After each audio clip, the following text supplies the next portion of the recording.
So it's just wonderful to get here and launch the strategy and to feel the positive vibes around the room. Everybody was really responding well to it.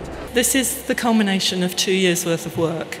And the main thing I want to say today really is thank you to all of the people who have taken part in that work. Very interesting assembly of people. I mean, in one way, it does show the clout that the HLF has. You managed to roll out so many people in the middle of London this early in the morning. So this is a framework, not a plan. The language is deliberate. It is to clearly set out the context for our investment over the next 5 years, but with the flexibility to continue to respond promptly to newly emerging needs that will inevitably arise in our changing world. We've applied in the past for funding, so it's really useful for us to see what's going to be happening over the next 5 years, basically. HLF is now giving out £375 million per year. I anticipate our budget will stay at that level over the lifetime of this strategic framework. It's great to have some good news, and it's great to hear that there's more money going to be available for heritage. If someone said to you we were spending over £1.5 billion on heritage in the next 5 years, that's quite a good, exciting figure. There is more money coming through, as we all know, because of the rebalancing of the lottery funding. With that extra money comes extra responsibility. There's a heck of a legacy that's already been built up. We need to build even more of a legacy over the next 5 years. I'm delighted that we have extended local accountability and decision-making across the length and breadth of the UK. It's at a local level that decisions up to £2 million will now be made. 2 million grants and below are going to be decided regionally. I think that's a very sensible move. I think the reduction in bureaucracy, we're all going to welcome that. From next year, we are launching a new Heritage Enterprise Scheme designed to fund partnerships of all kinds, including social and private enterprises, to develop sustainable new uses for historic buildings. Lots of people have come to talk to me about the Heritage Enterprise Scheme. They see it almost as a potential liberation for wonderful buildings that nobody has had any idea how to deal with them. We have played a significant role in natural heritage and biodiversity. One way in which we will strengthen our commitment in this area is through our Landscape Partnership Scheme. Operating at a landscape level, we've increased the maximum grant level from £2 million to £3 million and expanded the geographical area that we'll consider. I think particularly the emphasis on landscape partnerships. We want to do more work for nature in the UK on a landscape scale, and this is going to help that happen really well.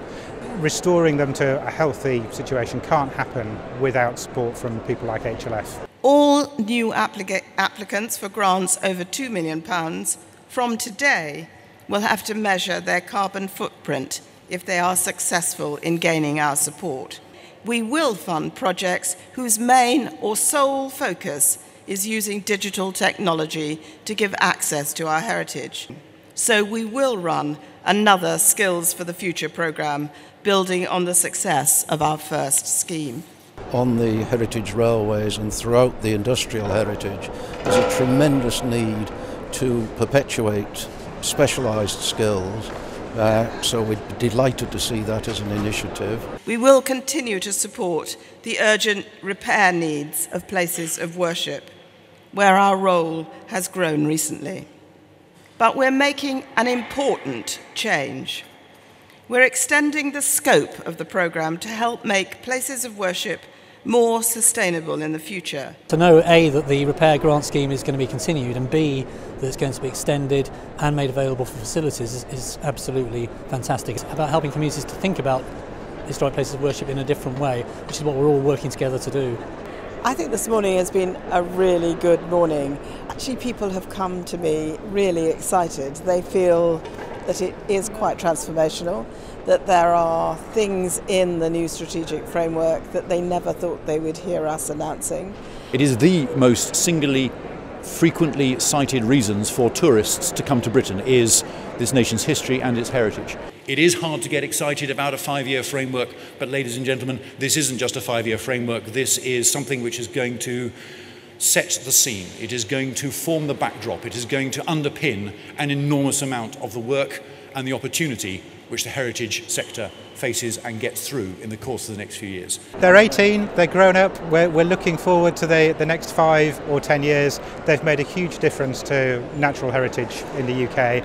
I'm sure they're going to do the same again, so we're looking forward to the new strategy. It's quite clear that we need a new secondary national anthem, which is without the HLF, none of this would have happened. It's a song we sing every day at the British Museum in the Great Court, where you can see it.